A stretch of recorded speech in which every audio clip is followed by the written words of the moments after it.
যে সকল বাচ্চাদের বয়স অনুযায়ী ওজন অনেকটাই কম তারা আজকের রেসিপিটা চাইলে বাচ্চাদের ট্রাই করতে পারেন। এটা বাচ্চাদের ওজন বৃদ্ধিতে অনেক বেশি হেল্পফুল। আজকে আমি বানাবো মূলত মিষ্টি আলুর স্যুপ। তো এখানে নিয়েছি মিষ্টি আলু আর গাজর, আর এখানে দেখতে পাচ্ছেন গরম পানিতে আমি মিষ্টি আলু গাজরটা দিয়ে দিয়েছি। সেই সঙ্গে সামান্য এক টুকরা এলাচ আর একটা দারুচিনি দিয়েছি একটুখানি আদা বাটা, আর দিয়েছি সামান্য পরিমাণে হলুদ গুঁড়া। সব কিছু ভালোভাবে আমি সেদ্ধ করে নিব। তারপর এটাকে ডাল ঘুটনির সাহায্যে একটু ঘুটে নিব। মিষ্টি আলুতে প্রচুর পরিমাণে ভিটামিন এ এবং সি আছে। এছাড়া মিষ্টি আলু অনেক বেশি ফাইবারযুক্ত একটা খাবার। মিষ্টি আলু যেহেতু অনেক বেশি আয়রনযুক্ত একটা খাবার, তাই এটা ছোট থেকে বড় সবার জন্যই কিন্তু অনেক উপকারী। তো দেখতেই পাচ্ছেন এখানে পরবর্তীতে আমি ডিমটা কিভাবে অ্যাড করছি, রেসিপিটা আপনারা দেখেই বুঝতে পারবেন।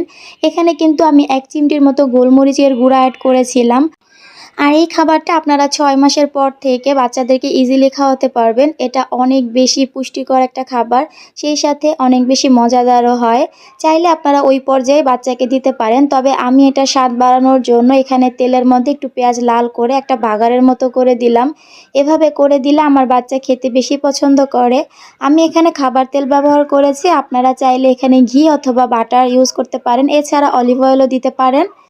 আর নামানোর আগ মুহূর্তে আমি কিছুটা ধনেপাতা এখানে কুচি করে দিয়ে দিয়েছি। এটা খুব সুন্দর একটা ফ্লেভার ছড়াবে।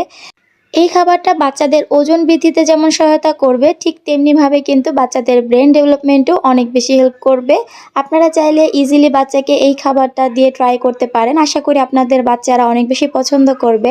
সাদিদও এটা বেশ পছন্দ করেছে, আর আশা করছি আপনার বাচ্চারাও বেশ পছন্দ করবে।